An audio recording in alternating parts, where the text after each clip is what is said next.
नमस्कार दोस्तों। तो हमारी आज की कहानी का नाम है बूंद बूंद से भरा खेत। गर्मी अपने चरम पर थी। धरती तप रही थी। सूरज आग बरसा रहा था और गांव की मिट्टी दरारों से भर गई थी।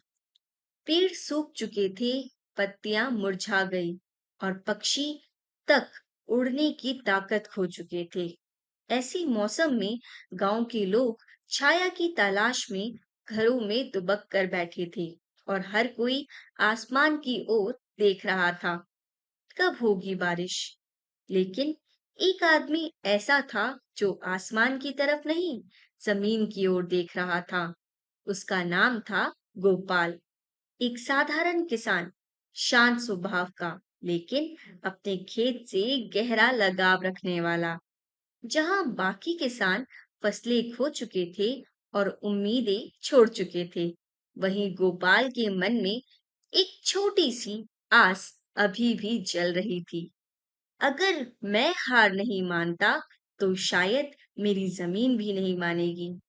एक दिन वह अपने सूखे खेत के किनारे खड़ा रहा। मिट्टी उसकी उंगलियों में फिसलती रही, लेकिन वह मुस्कुराया। फिर उसने अपनी पीठ पर एक घड़ा उठाया और निकल पड़ा नदी की ओर, जो गांव से काफी दूर थी। गांव वालों ने देखा और हंसते हुए कहा, एक घड़ा पानी से क्या होगा गोपाल? ये खेत तालाब नहीं है। गोपाल ने बस इतना कहा। शायद आज फर्क ना पड़े, लेकिन अगर हर दिन एक घड़ा डालूं, तो कभी तो फर्क पड़ेगा। हर सुबह सूरज उगने से पहले गोपाल उठता, नदी जाता, पानी भरता और खेत में डालता। धीरे धीरे दिन बीते, फिर हफ्ते बीते। मिट्टी गीली होने लगी। बीज जो सूख चुके थे, उनमें जान लौटने लगी।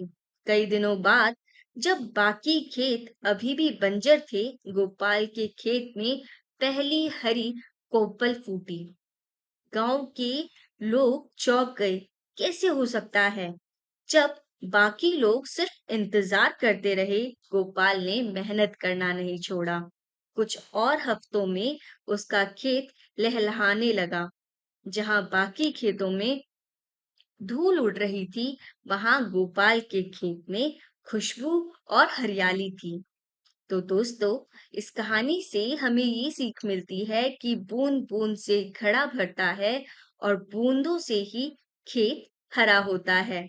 निरंतरता और धैर्य के सामने कोई सूखा टिक नहीं सकता।